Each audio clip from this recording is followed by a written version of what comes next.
क्या आप जानते हैं कि बिस्तर पर बैठकर खाना खाने से इतना बड़ा दोष लग सकता है कि किसी की आयु भी कम हो सकती है?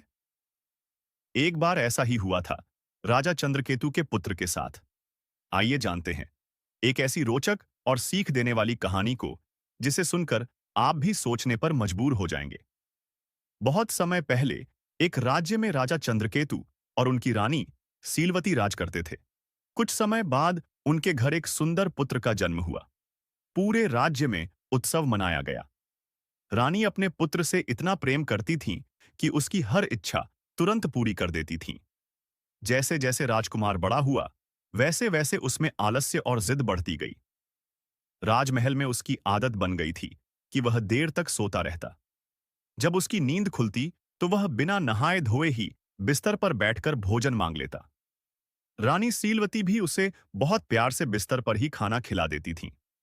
महल के सेवक और बुजुर्ग कई बार समझाते, राजकुमार, भोजन हमेशा भोजनशाला में बैठकर करना चाहिए। लेकिन राजकुमार किसी की भी बात नहीं मानता था। वह कभी रसोई या भोजनशाला में नहीं जाता था और हमेशा कहता, मुझे यहीं बिस्तर पर खाना दे दो।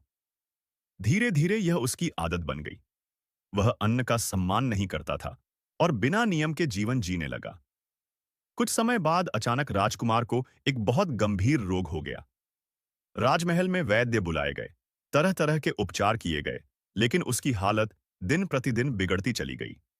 आखिरकार एक दिन राजकुमार की अकाल मृत्यु हो गई। राजा और रानी गहरे शोक में डूब गए। दुखी होकर राजा चंद्रकेतु सत्य जानने के लिए महान ऋषि वशिष्ठ के आश्रम पहुंचे।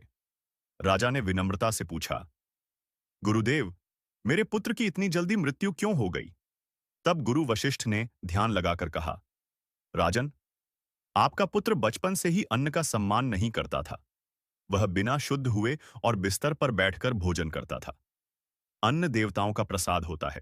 उसका अनादर करना बड़ा दोष माना जाता है। यही उसके जीवन के दुख और आयु घटने का कारण बना।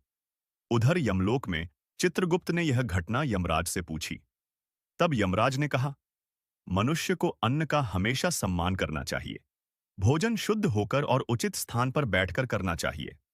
जो व्यक्ति बिस्तर पर बैठकर भोजन करता है, वह अन्न का अनादर करता है और उसके जीवन में आलस्य और दोष बढ़ते हैं। उसके जीवन में धीरे धीरे दोष और कष्ट बढ़ने लगते हैं।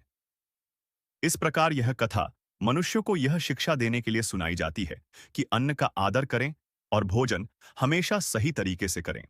याद रखो चित्रगुप्त, कई बार मनुष्य के अपने ही कर्म और गलत आदतें उसके दुखों का कारण बन जाती हैं। यहां तक कि अकाल मृत्यु के लिए भी